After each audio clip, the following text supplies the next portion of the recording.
On poursuit l'histoire de l'Église au Xe siècle. Et après cette période particulièrement trouble que l'on avait appelée la pornocratie, cette période où des prostituées avaient pris en main le gouvernement de l'Église, avec des papes complètement corrompus, nous arrivons maintenant à la réaction, une réaction qui a pour auteur Othon Ier, un homme énergique qui va entreprendre deux grands objectifs, qui va suivre deux grands objectifs. Premièrement, restaurer le Saint-Empire romain germanique qui était totalement morcelé, qui avait éclaté. Et puis deuxièmement, réformer l'Église. Cette réforme de l'Église consiste tout d'abord à déposer le pape Jean XII, qui l'avait couronné, mais qui s'était en même temps révolté contre lui, et puis à veiller à ce que la papauté soit entre les mains d'hommes tout de même qui avaient un minimum de moralité. Othon cherche aussi à prendre le contrôle direct de l'Église, et pour ce faire, il distribue des fiefs aux évêques, qui dès lors deviennent des seigneurs, qui entrent dans le système féodal, et qui fait qu'ils prêtent serment à l'empereur. Si bien que les évêques sont liés d'une part au pape, de par la structure hiérarchique de l'Église catholique, mais en même temps, ils sont liés à l'empereur par le serment de vassalage qu'ils ont prêté. Et l'empereur espère bien ainsi avoir mainmise sur les évêques, par conséquent sur la structure de l'Église, avant le pape.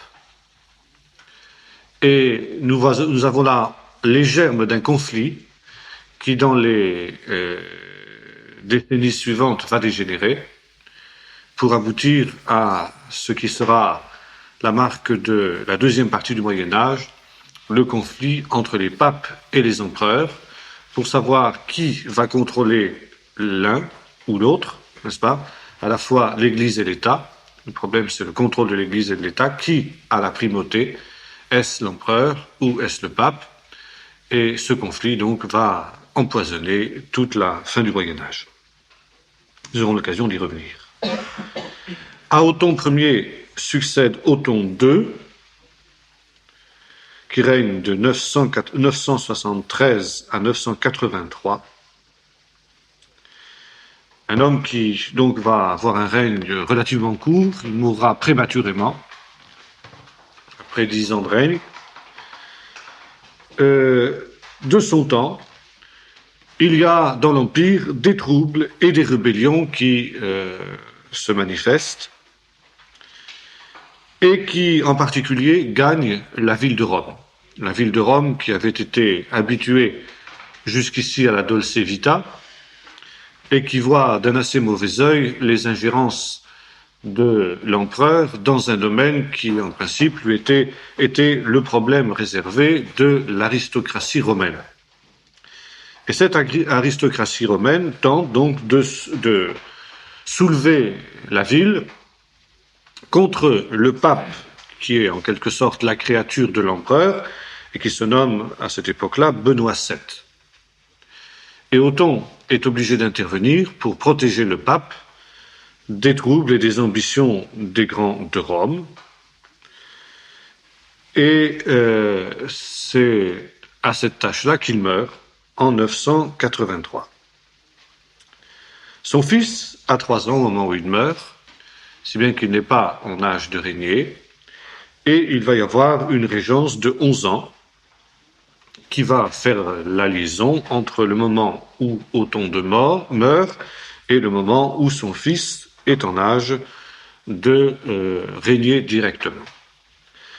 Il est évident que cette période de régence est une période de faiblesse pour l'Empire, le Saint-Empire romain germanique ressuscité, mais qui est encore extrêmement faible. Et notamment à la périphérie de l'Empire, le contrôle par le pouvoir central est extrêmement faible, d'autant que la structure féodale n'est pas de nature justement à assurer à l'Empire une cohérence totale. La féodalité a surtout pour résultat de provoquer le morcellement de l'Empire. Et c'est ainsi que, en France, justement, la France qui a du mal à reconnaître l'autorité d'un prince allemand, il y a un problème de culture, il y a un problème de langue entre les deux parties de l'empire défunt de Charlemagne. Il y a aussi un problème de rivalité, car on estime en effet, de l'autre côté du Rhin, que la couronne impériale, après tout, pourrait aussi bien revenir à un Français. Et profitant de cette période de régence, de l'affaiblissement du pouvoir allemand, la noblesse de France élit en 987 à Compiègne le comte de Paris, qui se nomme Hugues Capet, comme roi de France. Et ce faisant, la France fait sécession par rapport à l'Empire, et c'est le début de la dynastie capétienne, qui durera jusqu'à la Révolution, en fin de compte, avec des fortunes diverses. Pendant ce temps,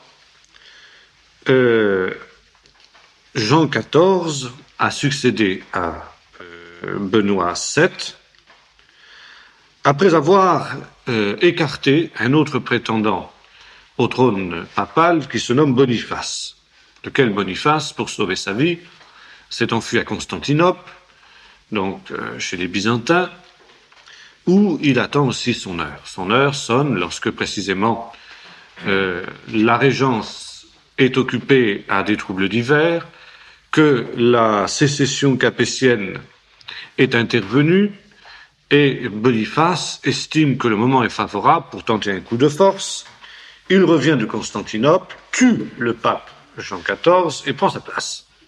Voilà, une manière très expéditive de prévoir la succession pascale, en même temps que, comme on le voit, très évangélique.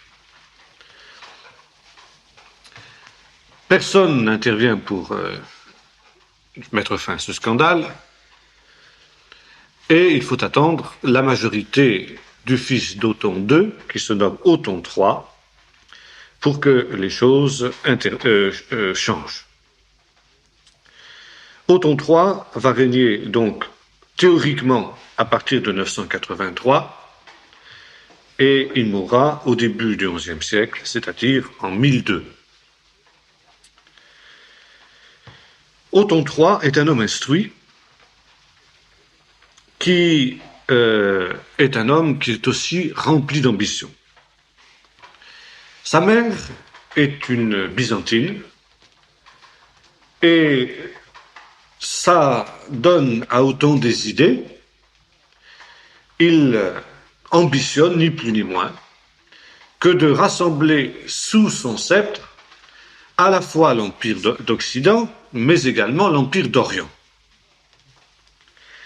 Et pour pouvoir manifester ses ambitions, il vient s'établir à Rome. Il transfère sa capitale, la capitale de l'Empire, à Rome. C'est tout un symbole.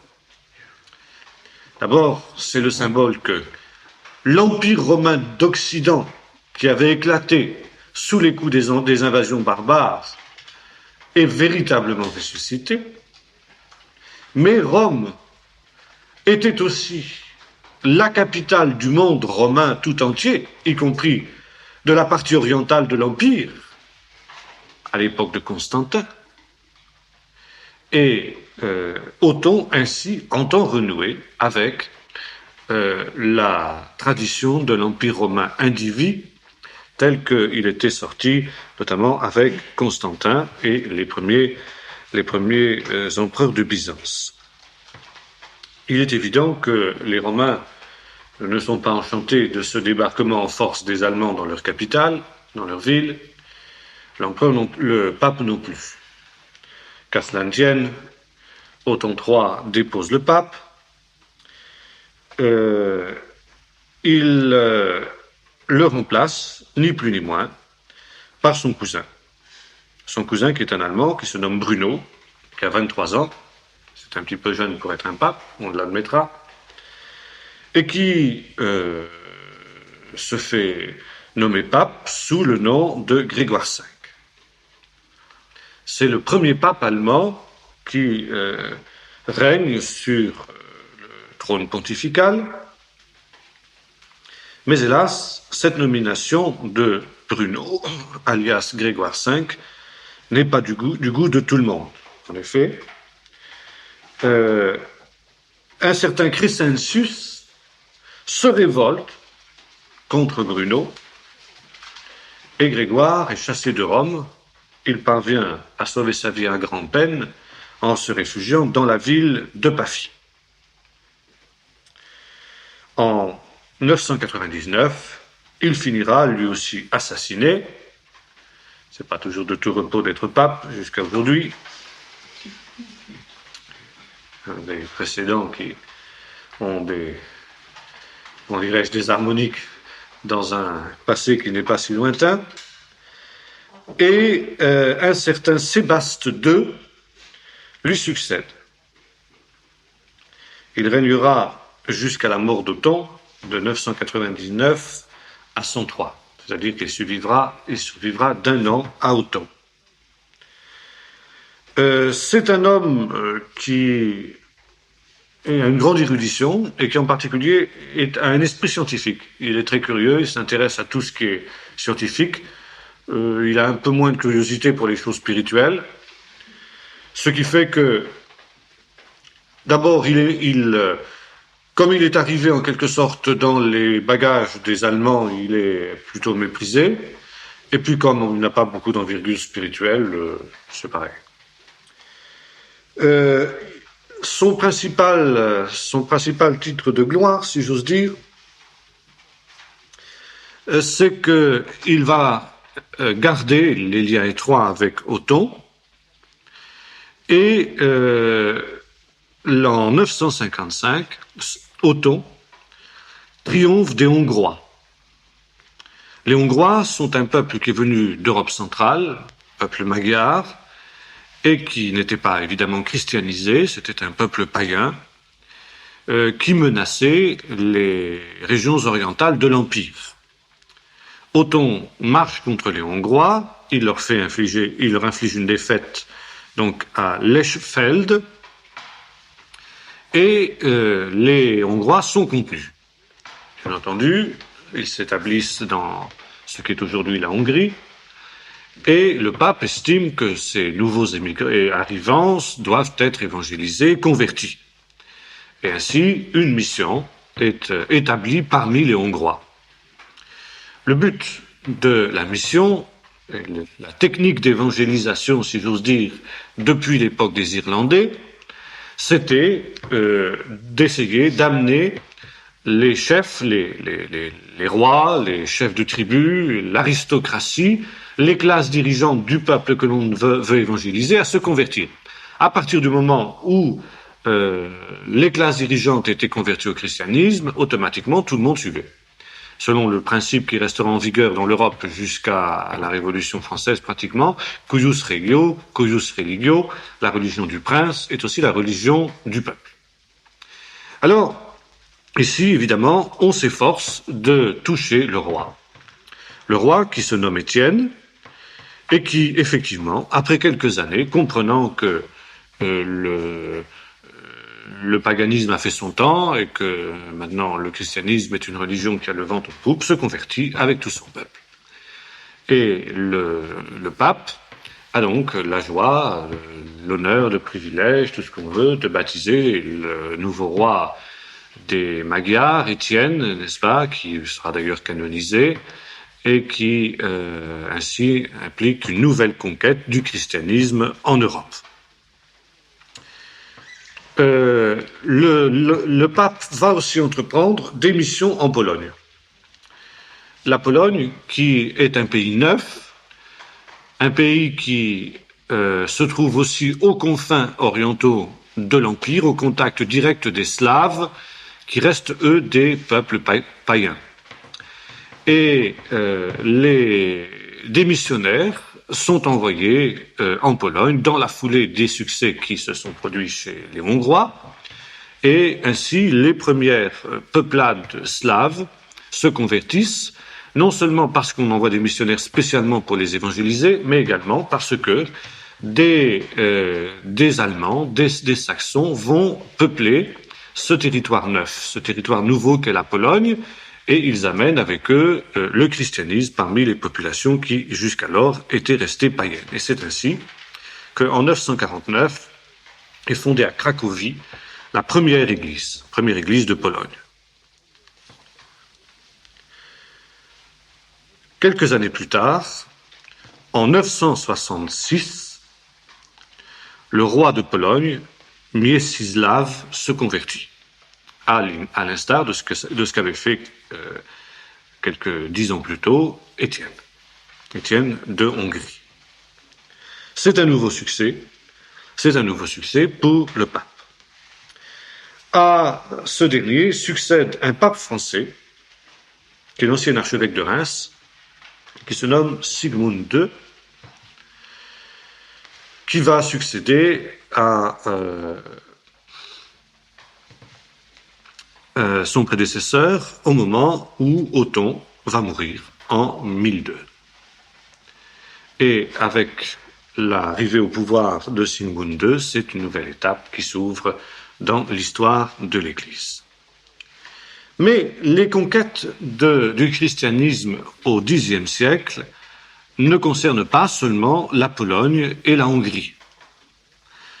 Maintenant, les missionnaires reprennent le problème de la Scandinavie sur lequel ils se sont cassés les dents déjà depuis plusieurs siècles. La Scandinavie qui était un bastion qui résistait à la conversion, qui résistait à la pénétration du christianisme. Et la Scandinavie résistait à la pénétration du christianisme parce qu'il n'y avait pas eu au préalable de conquête politique. Et là, il y a quand même un élément tout à fait curieux qu'il nous faut prendre en compte, que les missionnaires du Xe siècle avaient fort bien compris, c'est que aussi longtemps qu'on n'a pas assuré une conquête politique, il est vain de vouloir obtenir une conquête spirituelle du peuple que l'on se dispose à évangéliser. Et c'est pourquoi, au Xe siècle, les clercs, donc l'Église catholique, va encourager une conquête politique de la Scandinavie. Cette conquête politique s'impose d'une certaine manière aussi parce que la Scandinavie est une source de difficultés pour l'Europe tout entière, notamment à cause des expéditions des Vikings, des Normands, dont nous avons déjà eu l'occasion de parler. Et c'est tout à fait intéressant de constater que lorsque la grande expansion missionnaire du XIXe siècle, là on fait un saut dans le temps, la grande expansion du XIXe siècle sur le plan de la mission a permis des conquêtes nouvelles, un bond en avant du christianisme à l'échelon du monde entier. L'évangélisation, par exemple, de l'Afrique, l'évangélisation de l'Inde, l'évangélisation de l'Extrême-Orient, de la Chine, etc., etc. Eh bien, cette évangélisation de ce qu'on appellerait aujourd'hui le tiers-monde coïncide avec les conquêtes militaires du colonialisme. Il est certain que ici, il s'agit d'une évangélisation de masse, c'est-à-dire que, nous l'avons vu tout à l'heure, il s'agissait de toucher le chef, et puis il y avait une christianisation qui se faisait automatiquement. On adoptait la religion du vainqueur, qui paraissait comme supérieure à la vieille religion du vaincu, mais maintenant, évidemment, on pouvait se demander jusqu'à quel point cette évangélisation était une évangélisation en profondeur, ou bien si ce n'était pas quelque chose de bien superficiel. Et notamment dans des pays fraîchement convertis comme la Hongrie, comme la Pologne, comme la Scandinavie, et puis comme à la fin du même siècle la Russie, ainsi que nous aurons l'occasion de le voir, eh bien le christianisme est resté très superficiel, et l'on peut penser par exemple que la dégringolade des mœurs qui marque la Scandinavie, qui a été la Scandinavie a été la première dans cette dégringolade, a été celle qui a donné le signal de la dégringolade des mœurs, vient de ce que précisément la Scandinavie était finalement la dernière région d'Europe à avoir été évangélisée, et que par conséquent le christianisme n'était pas véritablement entré en profondeur malgré les siècles qui s'étaient produits et qui s'étaient passés depuis lors. N'est-ce pas? Enfin, c'est une théorie, en tout cas, qui a été développée. Toujours est-il que il faut réaliser que lorsque on a affaire à un régime politique qui est hostile à l'Évangile, ou qui s'appuie sur un autre système religieux, eh bien, on constate que l'évangélisation est extrêmement difficile. Et c'est la raison pour laquelle, quand on parle aujourd'hui de la deuxième évangélisation de l'Europe, eh bien, il faut bien comprendre que les conditions ont changé aussi à ce niveau-là, et que la plupart des États, des systèmes politiques en place, ne sont plus favorables au christianisme comme ils l'étaient à l'époque du Moyen-Âge, à l'époque où a eu lieu la grande évangélisation de l'Europe. Alors, ça ne veut pas dire qu'il ne peut pas y avoir des conversions importantes, mais ces conversions-là, on ne peut pas penser, en tout cas, avoir des conversions de masse au niveau d'un peuple tout entier, comme c'était le cas au Moyen-Âge, parce que ces conversions étaient souvent des conversions qui étaient obtenues à la pointe de l'épée. Il faut dire les choses un peu brutalement. Évidemment, il faudrait nuancer ça un peu plus, mais en fait, il est certain que la conquête politique était un préalable à la conversion de masse que l'on cherchait. Donc, l'évangélisation de la Scandinavie reprend au Xe siècle, notamment la Norvège et le Danemark. Bon, il faut dire que les efforts des générations précédentes dans ce domaine-là, pour infructueuses qu'elles aient été, n'étaient malgré tout pas restées sans résultat, parce que finalement, comme le dit la parole de Dieu, comme le dit la Bible, la parole de Dieu ne revient jamais à lui sans effet, et il y avait eu, ça et là, évidemment, quelques personnes qui s'étaient réellement converties. Il y avait des petits îlots de foi, des petits îlots de gens qui, dans des conditions difficiles, dans un monde hostile et extrêmement brutal, comme l'était le monde viking, avaient néanmoins continué à maintenir la flamme de l'Évangile. Et il est bien évident que ces îlots-là, eh bien, pouvaient servir de base de reconquête au moment où le grand élan missionnaire reprendrait. Seulement, il est évident que la conquête politique de ces pays scandinaves n'était pas une mince affaire. Et à nouveau, le Xe siècle voit un échec des différentes tentatives de mater militairement les peuples du Nord. Il y a tout au plus un arrêt à la fin du siècle comment peut-on dire, des raids, des expéditions outre-mer des Vikings. Par exemple, l'Angleterre, les côtes de l'Angleterre étaient absolument ravagées par les Vikings, les côtes françaises également. Et à la fin du siècle, donc, il y a des accords qui se produisent avec un certain nombre de chefs vikings, et les Vikings s'établissent dans un certain nombre de régions, en Angleterre, en France, c'est les fameux Normands qui donneront la naissance à ce qu'on appelle la Normandie. Donc, ils ont l'autorisation de s'installer dans ces régions-là. Ils arrivent des accords, des modus vivendi avec les populations locales, avec les pouvoirs locaux, et en général, au bout de peu de temps, ces gens qui se sont installés donc dans les régions christianisées vont se convertir aussi au christianisme. Donc, si vous voulez, la mission parmi les peuples du Nord va se borner aux immigrés. Les immigrés vont se convertir. Mais évidemment, ces gens-là, ces immigrés, continuent à avoir des contacts avec la mère patrie, et non seulement les marchandises s'échangent entre ces nouveaux venus et puis leur mère patrie, mais également des idées. Et très lentement, mais néanmoins d'une manière nettement plus sensible que dans les siècles précédents, l'Évangile pénètre en Scandinavie. Il y a notamment, c'est aussi l'époque où est entreprise la colonisation par les Vikings de l'Islande. Le fameux Éric le Rouge, qui s'est rendu coupable d'un meurtre, est exilé par le Conseil des chefs de Norvège, et il doit donc s'exiler.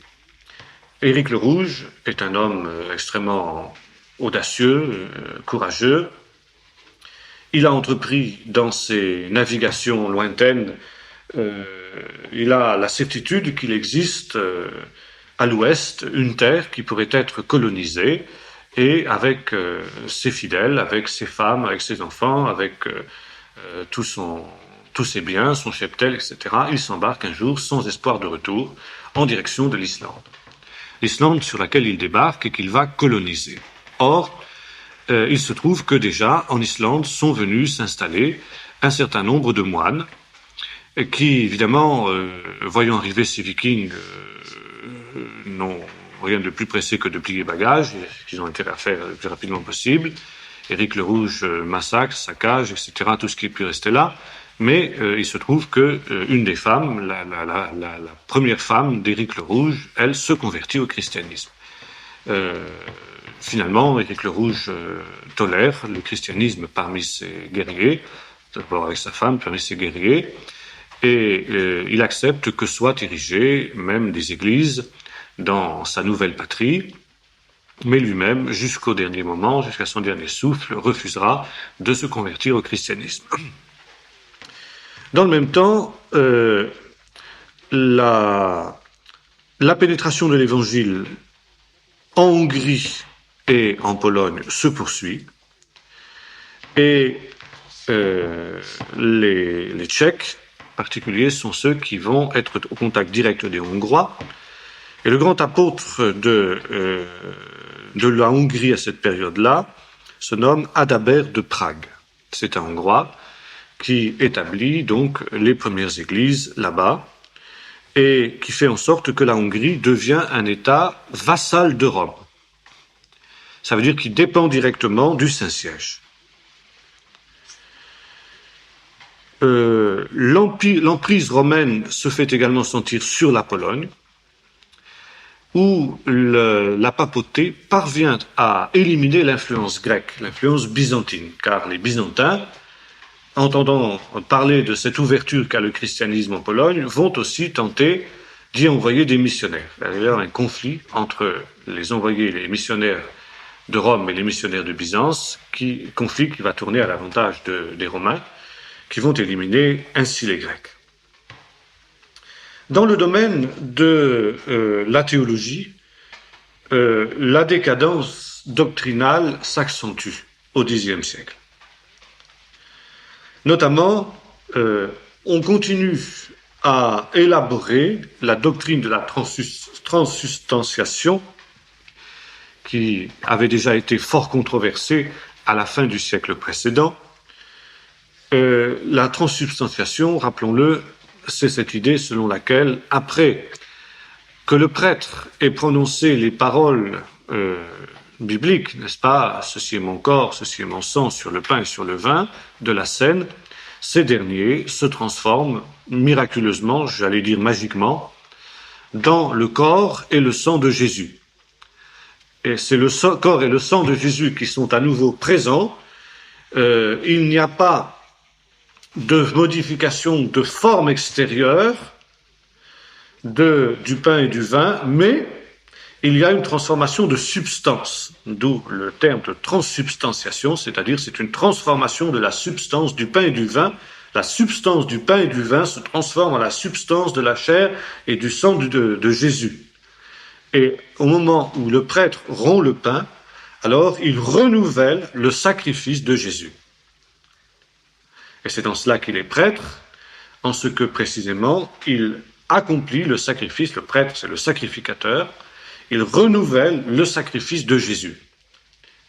Et le sacrifice de Jésus qui a été offert à Golgotha est donc renouvelé chaque fois que la scène est présentée, chaque fois que donc ce qu'on appellera la messe est dite, et par conséquent le système romain trouve ici au Xe siècle ce qui sera par la suite sa pierre angulaire pour le salut. Les fidèles qui prennent part ensuite au pain et au vin reçoivent directement et matériellement le corps de Jésus, et par conséquent cette nourriture-là, qui est une nourriture au sens propre du terme, qui n'est plus seulement une nourriture au sens spirituel, mais au sens physique et matériel du terme, est le moyen, la source essentielle du salut. On est sauvé dans la mesure où l'on participe régulièrement à l'Eucharistie et que par conséquent, on se nourrit de la substance même de Jésus. Alors, évidemment, les conséquences de cette dérive doctrinale sont faciles à imaginer, dans ce sens que la vie morale devient secondaire par rapport à la vie sacramentelle.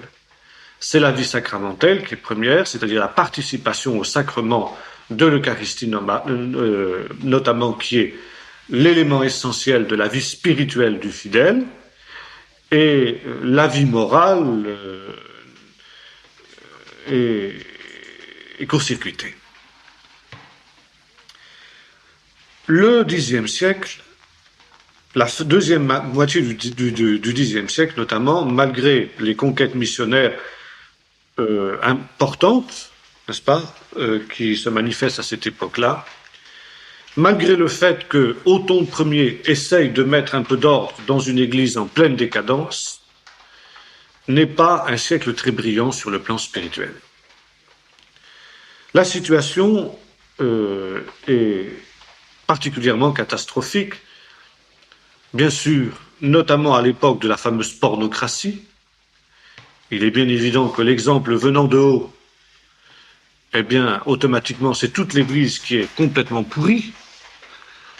Et la moralité est particulièrement catastrophique au niveau des clercs, qui mènent grand train, grande vie, qui ont force concubine et force enfant naturel, qui passent leur temps en beuverie, en festins divers, et qui, évidemment, donnent aussi à leurs fidèles un exemple des plus déplorables dans le domaine de la conduite morale. Il y a aussi le fait que les évêques, étant promus au rang de grands seigneurs féodaux, sont davantage intéressés par l'agrandissement de leurs fiefs, le maintien de leurs possessions, que de leurs devoirs spirituels. Et on ne compte plus les évêques qui, à cette époque-là, chargent à la tête de leurs troupes pour s'opposer à un seigneur voisin. Ils mènent grand train de vie, comme les seigneurs. Ils ont toute une cour autour d'eux, participent à des tournois, à des fêtes et des réjouissances diverses, comme il y en a à cette époque-là, si bien qu'ils délaissent complètement leurs devoirs spirituels. Il n'est pas jusqu'aux moines qui ne soient touchés par cette décadence des mœurs. Les monastères qui avaient été jusqu'alors le bastion de la foi dans un monde qui était quand même christianisé d'une manière très très superficielle, les monastères sont à leur tour atteints par cette décadence spirituelle et morale. Et les moines aussi mènent le même type de vie dépravée que le clergé régulier. Souvent, les moines sont des gens d'ailleurs qui entrent dans les ordres souvent issus de familles pauvres, de façon à pouvoir jouir d'un niveau de vie nettement plus élevé que celui qu'ils ont jusqu'alors, et on ne compte plus les récits du Moyen-Âge qui mettent en scène ces moines dépravés. Les plaisanteries sur les moines dépravés courent les rues à partir de cette époque-là jusqu'à la fin du Moyen-Âge. C'est d'autant plus dramatique que les monastères, disons-nous tout à l'heure, avaient été le refuge des âmes d'élite. Et notamment, l'Église catholique, la papauté notamment, s'était rendu compte que elle ne pouvait pas imposer les normes de l'Évangile à des gens qui ne sont pas ce que nous appellerions convertis, mais nouveaux, et par conséquent qu'elle devait accommoder l'Évangile au niveau spirituel médiocre qui était celui de la majorité des habitants de l'Empire. L'Église catholique s'était rendue compte aussi qu'il y avait des personnes qui avaient fait de véritables expériences avec Dieu, qui avaient une soif de Dieu, qui avaient une soif d'absolu véritable, et qui, eux, ne se contentaient pas de ce niveau spirituel médiocre dans lequel végétait le plus grand nombre. Et il y avait, nous l'avons vu, à toutes les époques, il y a eu des tentatives d'un retour à la pureté de l'Évangile, un retour en quelque sorte, à l'idéal évangélique proprement dit, avec parfois des véritables cassures, des mouvements qui se marginalisaient par rapport à l'Église officielle parce que précisément ils prenaient des positions que l'Église officielle ne pouvait plus accepter, ou bien tout simplement parce qu'eux-mêmes répudiaient cette Église dans laquelle ils voyaient finalement une prostitution de l'Évangile véritable. Et c'était toujours la grande crainte de l'Église officielle que, justement, une partie importante de la chrétienté suive de tels mouvements. Ces dangers étaient quand même relativement limités, dans la mesure où le plus grand nombre, évidemment, hier comme aujourd'hui, préférait la dolce vita plutôt que les réalités profondes de l'Évangile.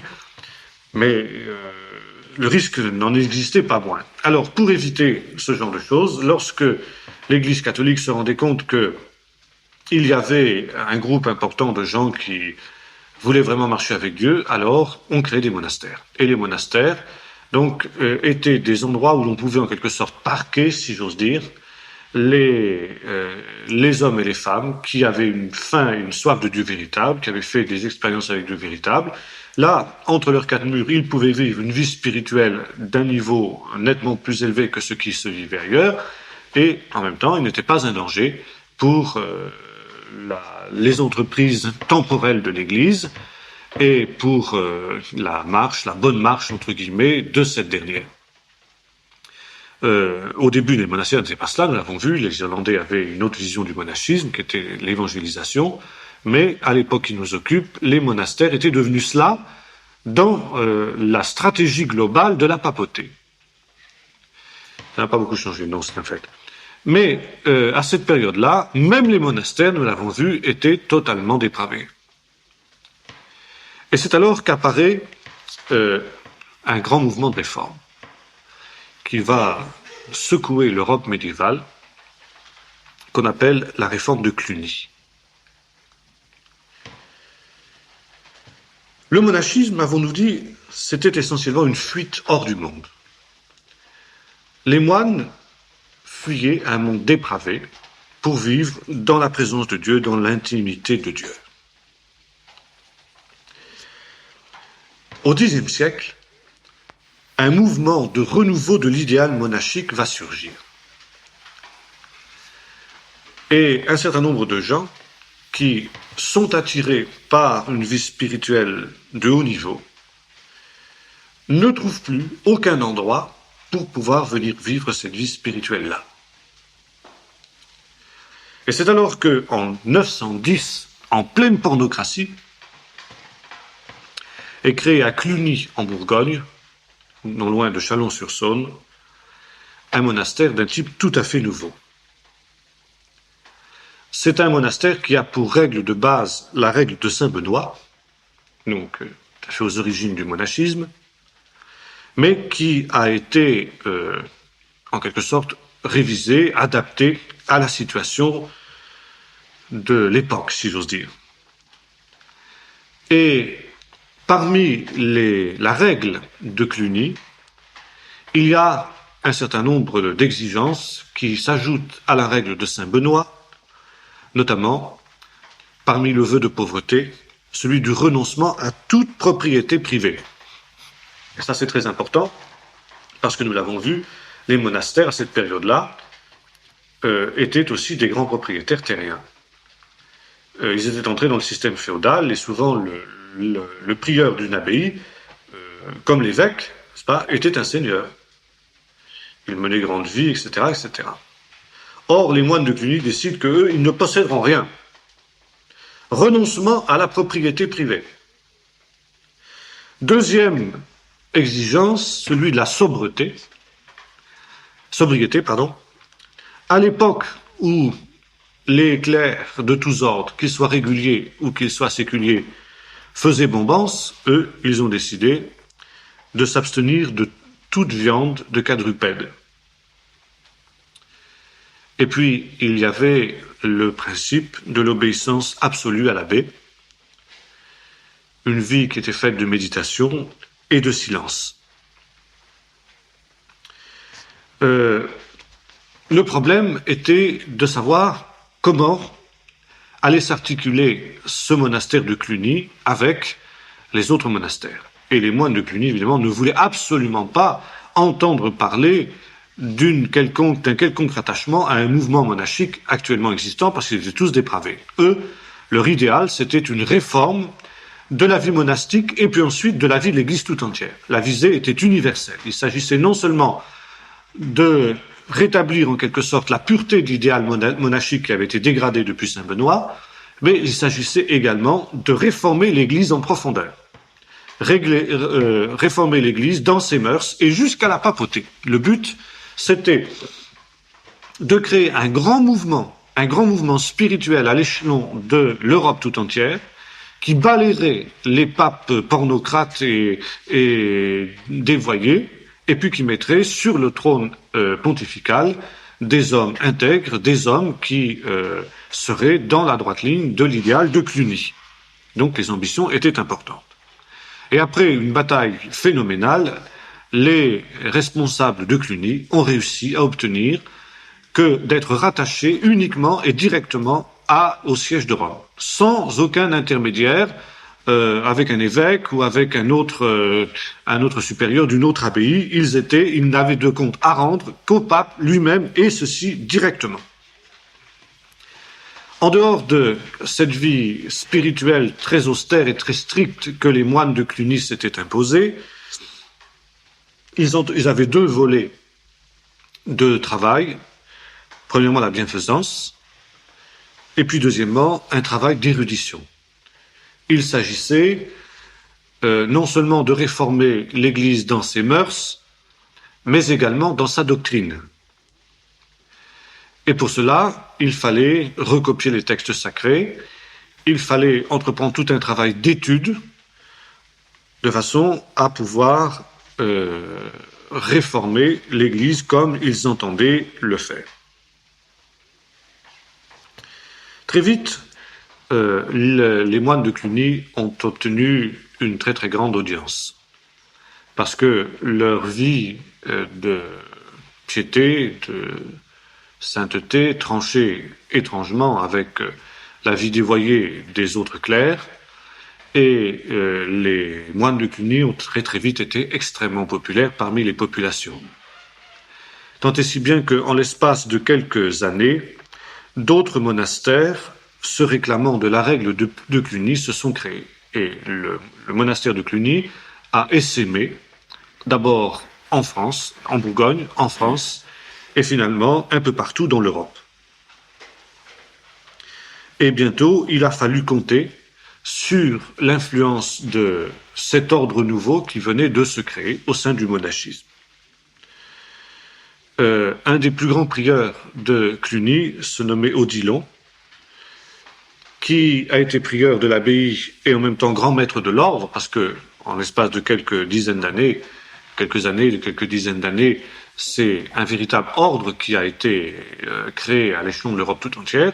Il y avait la maison mère de Cluny et il y avait des monastères, etc., qui dépendaient du prieur de Cluny, qui lui-même dépendait du pape, comme nous l'avons vu, à l'échelon de l'Europe tout entière. Et les clunisiens ont commencé à peser sur la société tout entière. Bientôt, il a fallu compter avec eux. Ils sont devenus incontournables. Et les clunisiens ont imposé une réforme des mœurs dans la société de leur temps. Cette société qui était la société féodale, dans toute sa splendeur, ainsi que nous l'avons définie, et qui, donc, ont essayé de mettre un petit peu d'ordre dans cela. Ce qui caractérisait la société féodale au Xe siècle, c'était les bagarres incessantes entre les seigneurs. La guerre était quelque chose qui sévissait à l'état endémique dans toute l'Europe. Pour un oui ou pour un non, les seigneurs se brouillaient, se faisaient la guerre. On faisait la guerre donc non seulement en attaquant le château fort du voisin, mais en même temps en ravageant ses terres, en brûlant les récoltes, en pillant, en massacrant les villageois qui dépendaient du seigneur, si bien que ceux qui finalement faisaient les frais de toute cette situation, c'était les plus démunis, les plus pauvres, les serfs, n'est-ce pas, ceux qui étaient de véritables esclaves. En quelque sorte, la société féodale recréer l'institution de l'esclavage. Et évidemment, les moines de Cluny essayent de soulager cette misère de ces serfs qui sont victimes de cette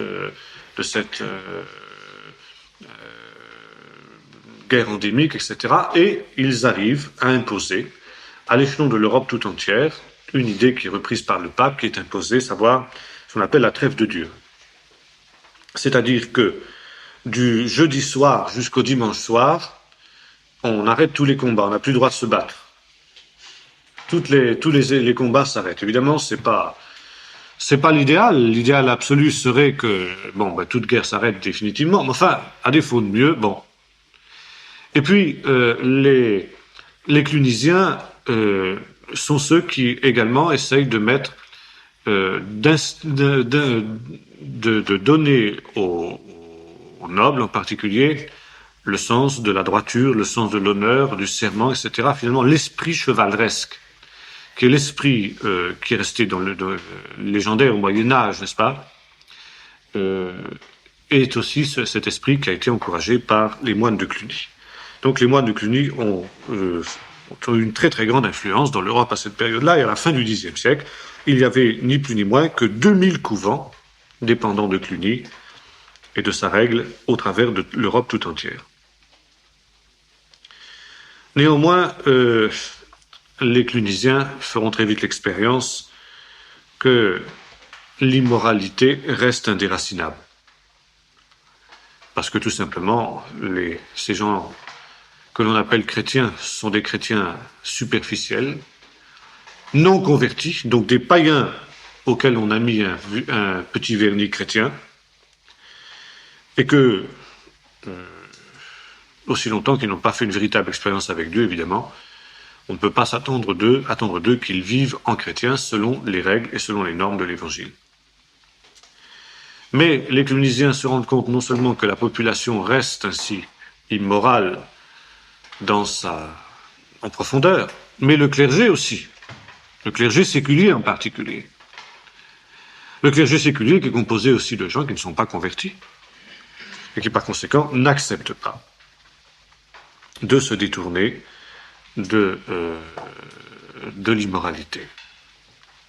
Et c'est pourquoi les Clunisiens, ayant fait cette constatation, vont exiger que leur statut, à part en quelque sorte dans la structure de l'Église, soit maintenu. Et ils refusent de passer sous le contrôle séculier. Alors, les Clunisiens vont avoir aussi un certain nombre d'aspects plus négatifs dans leur manière de faire. Et notamment, Odillon est remplacé en 1048, là on anticipe un petit peu, sur le XIe siècle, par un certain Hugues le Grand, et qui va lancer l'essor des pèlerinages à Compostelle. Le culte des reliques, qui était déjà vieux de plusieurs siècles, ainsi que nous l'avons vu, va connaître au Xe siècle alors une apogée extraordinaire. Les reliques, les ossements des saints, sont de véritables talismans magiques que l'on porte sur soi pour se protéger du mauvais sort, etc., pour obtenir des miracles, des guérisons, tout ce qu'on voudra.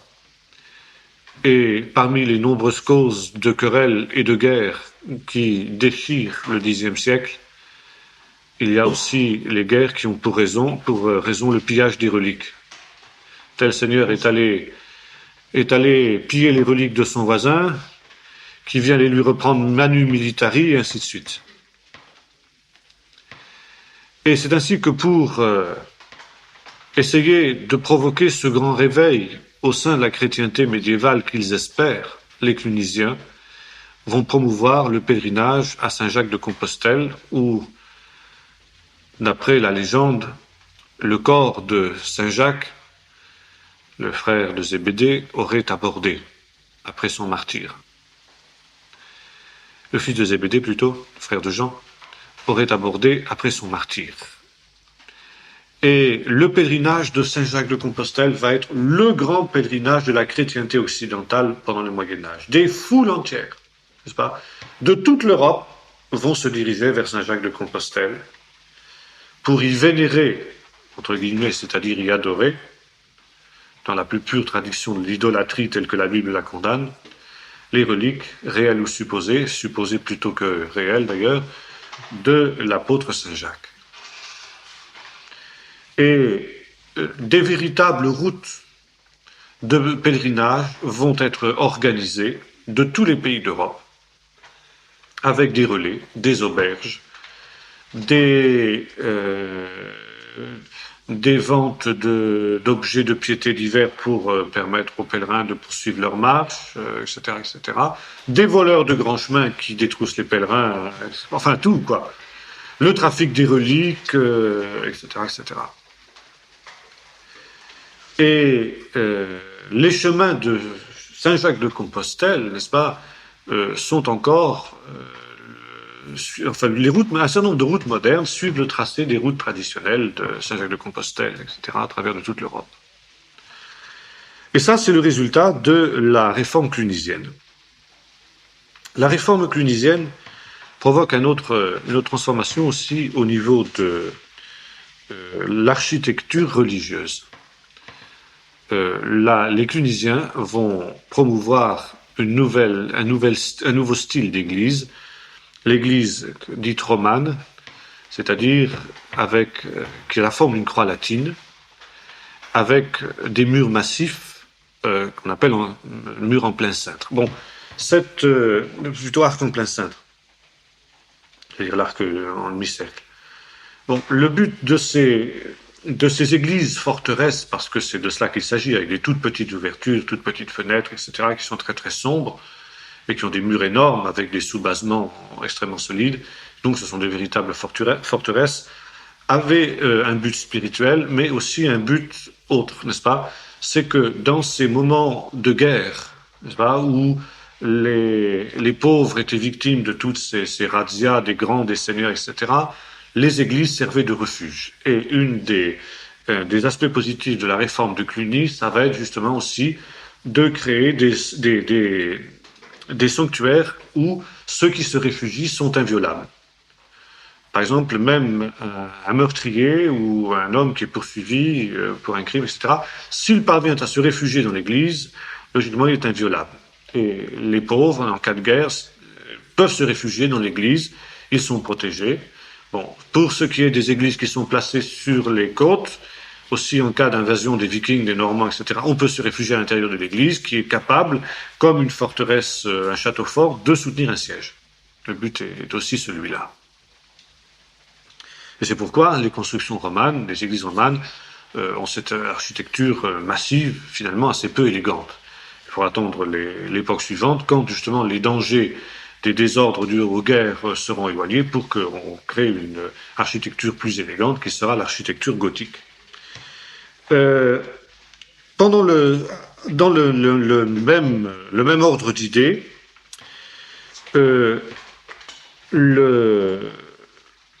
les Clunisiens essayent d'étendre le statut qui est le leur à un certain nombre de communautés paroissiales qui sont dans leur orbite, c'est-à-dire qu'elles échappent à l'emprise des évêques pour passer sous le contrôle des monastères. Et donc, ne plus être rançonnés et puis taxés par l'évêque qui cherche à se remplir les poches, etc., etc. En même temps, les Clunisiens obtiennent l'abolition du mariage clérical, entre guillemets, c'est-à-dire du concubinage officiel des prêtres, qui, en principe, étaient célibataires, mais qui, en fin de compte, avaient femmes et enfants en grande, ostensiblement, sans se cacher, ce qui était d'ailleurs, à mon point de vue, au point de vue biblique, ça pouvait être, c'était normal, mais dans la perspective catholique, ça n'était pas, n'est-ce pas? C'était pas officiellement un mariage, bien sûr, mais vous en aviez un certain nombre, ça équivalait à un mariage, en quelque sorte. Les Clunisiens obtiennent l'abolition de ce statut quasi officiel qu'avait ce qu'on appelait à cette époque-là le mariage clérical, À mesure où il a été reconnu officiellement, il n'y avait pas de raison que les prêtres ne se marient pas au point de vue biblique, n'est-ce pas? Et alors ils obtiennent l'abolition par le pape de cette institution qui était quasiment officialisée, et puis un retour à l'exigence du célibat des prêtres. Le but, c'est de réformer l'Église tout entière. Et pour ce faire, les clunisiens jouent sur la papauté. Leur but, c'est de s'emparer du trône épiscopal, c'est-à-dire de mettre un des leurs sur le trône pontifical, pardon. Et à partir de ce moment-là, ils pensent que s'ils gagnent la tête, ils parviendront à réformer l'Église tout entière. Dans le fond, c'est la même politique que celle des missionnaires dont nous parlions tout à l'heure. Si on convertit la tête, si on convertit le roi, on convertit le peuple tout entier. Et les clunisiens ont fait le même calcul. Si on parvient à conquérir la tête de l'Église, on réformera l'Église tout entière. Et alors, pour préparer cette conquête qui ne pourra pas se faire, ils en sont bien conscients avant 2 ou 3 générations, eh bien, il faut en tout cas jouer la papauté à fond contre l'épiscopat. L'épiscopat qui est totalement fourvoyé et dévoyé, et par conséquent, il faut affaiblir les pouvoirs de l'épiscopat et renforcer ceux de la papauté. Et les clunisiens vont être un des piliers essentiels du renforcement du pouvoir pontifical pendant le Xe siècle. Et pour ce faire, ils vont ressortir les fameuses fausses décrétales dont nous avons parlé, c'est-à-dire ces soi-disant documents de Constantin qui auraient reconnu à l'évêque de Rome non seulement le pouvoir temporel sur la ville de Rome, mais le pouvoir absolu sur tous les évêques, etc., etc. On sait pertinemment que c'était des faux. Les clunisiens le savent aussi, mais comme ça sert leur politique, ils ressortent ces fausses décrétales et ils s'en font de la propagande. Bon, le succès des clunisiens est énorme, nous l'avons vu, auprès du petit peuple, qui voit en eux leurs défenseurs dans les malheurs nombreux qui sont les leurs à cette époque-là. Et puis aussi, l'empereur Henri III va considérer avec sympathie le mouvement clunisien. Et effectivement, selon le calcul des clunisiens, 2 ou 3 générations après, ils arriveront à mettre un des leurs sur le trône pontifical. Le premier sera Hildebrand, qui sera un des plus grands papes de toute l'histoire de l'Église. Et puis aussi, celui qui pratiquement a la même envergure et la même stature qu'Hildebrand, Innocent III. Et là, nous arriverons à l'apogée de la papauté médiévale, l'apogée du pouvoir pontifical, et en même temps le conflit entre les papes et les empereurs, qui va trouver aussi son paroxysme à cette période-là. Alors, la réforme de Cluny, on peut la juger de 2 manières différentes. Enfin, disons, il y a 2 points de vue par lesquels on peut la considérer. Il y a manifestement un aspect positif dans la réforme de Cluny, et d'une certaine manière, on peut dire que la réforme de Cluny est une sorte de réveil. Une réforme au sens où il faudra entendre la réformation au XVIe siècle, du moins une tentative de réforme. Seulement, c'est une réforme qui s'inscrit dans le système catholique et qui s'enferre dans le système catholique à fond, qui ne remet pas en question la théologie du catholicisme. C'est une réforme essentiellement morale, spirituelle aussi. Il y a un aspect spirituel. Il y a des hommes manifestement qui ont fait des expériences avec Dieu, des expériences de conversion, des expériences éventuellement même charismatiques, mais qui ne va pas aussi loin que ira la réforme du XVIe siècle, et qui en particulier ne remettra pas en cause la doctrine, au contraire, qui s'enfoncera encore davantage dans l'hérésie romaine, en particulier l'hérésie de la primauté papale, et puis l'hérésie des pèlerinages, etc., nous avons parlé, et puis donc qui ne remettra pas en cause le système romain. En fait, c'est une tentative de réformer l'Église de l'intérieur. Finalement, ce qui était au départ aussi le but des réformateurs tels Luther au XVIe siècle, Et on peut dire qu'à ce niveau-là, c'est une tentative qui, à l'inverse de ce qui s'est passé pour Luther, va réussir. Parce qu'elle est planifiée dans le temps, elle est planifiée avec des gens qui ont placé leurs hommes avec beaucoup de sagesse, des gens qui ont une piété certaine et manifeste, et qui va réussir donc le but qu'elle se proposait, savoir réformer le clergé, du moins dans ses mœurs. Le peuple, c'est autre chose. Enfin, avec Hildebrand, nous aurons l'occasion de le voir au siècle suivant, il y aura tout de même un redressement du niveau moral du clergé en général, bien sûr en général. Mais à partir du moment où les papes vont entrer dans les papes clunisiens, donc Hildebrand et Innocent III vont entrer dans le système papal en lui-même, s'y installer, le pouvoir corrompt et ils vont devenir des politiques. Ils vont devenir des politiques et la réforme va dévier à cause justement de cette dimension politique qui sera la sienne. Donc, un aspect positif sans aucun conteste, et la réforme de Cluny va donner l'occasion au Moyen-Âge à des hommes des hommes et des femmes de se tourner véritablement vers Dieu, d'entendre l'Évangile et on peut dire un certain nombre de se convertir. Mais évidemment, ce ne sera pas la majorité. Et l'évangile de Cluny est malgré tout un évangile extrêmement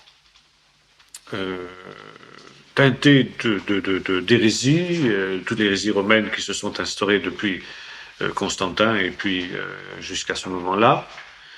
Par conséquent, le jugement qu'on peut porter sur cette réforme de Cluny est un jugement mitigé, un aspect positif indéniable, et puis des aspects négatifs qui, finalement, vont réduire à néant toute la tentative qui était faite d'une réforme en profondeur de l'Église. Ce sera une réforme qui restera malgré tout une réforme superficielle, une réforme qui touchera un certain nombre de gens, leur permettant véritablement pendant plusieurs générations de se tourner vers le Seigneur, et puis ensuite qui amènera l'Église catholique à retomber finalement à un niveau de médiocrité. Et nous verrons justement que dans les siècles suivants, il y aura d'autres tentatives de réforme, parce qu'on se rendra compte que la réforme de Cluny a échoué. Mais ce qui est intéressant de noter ici, c'est qu'à partir du Xe siècle, on se rend compte que l'Église a besoin d'une réforme en profondeur. Et la réforme de Cluny est la première tentative de ce type-là. Bon, elle échoue. Il y aura jusqu'au XVIe siècle, dans la même optique finalement, c'est-à-dire une réforme par l'intérieur et à partir du monachisme, c'est toujours à partir du monachisme que partira la tentative de réforme. Ces réformes-là échoueront. Et au XVIe siècle, avec Luther, la réforme partira aussi du monachisme, puisque Luther aussi était un moine. Mais fort en quelque sorte des expériences, des réformes avortées, parce que finalement, le système romain va finir par étouffer la réforme, c'est ce qui se passe avec Cluny, et Luther a compris cela. Luther a compris qu'on est en train de le mettre sur une voie de garage, comme on a essayé de faire pour les réformes de Cluny, de Cîteaux, de celles qui suivront. Et c'est alors qu'il comprend qu'il faut prendre des mesures beaucoup plus radicales si on veut véritablement aboutir à la réforme que l'on attend et que les impieuses espèrent depuis le Xe siècle. Et alors, il se dresse contre l'Église catholique et c'est la rupture. C'est la rupture, c'est la réforme. En fait, on peut dire que les prodromes de la réforme commencent au Xe siècle avec la réforme de Cluny et que la réforme de Luther et de Calvin, ensuite les réformes qui suivront, eh bien, sont rendues inévitables à partir du moment où éclate la réforme de Cluny. Voilà ce qu'on pouvait dire pour ce soir. Est-ce que vous avez des questions à poser là-dessus ?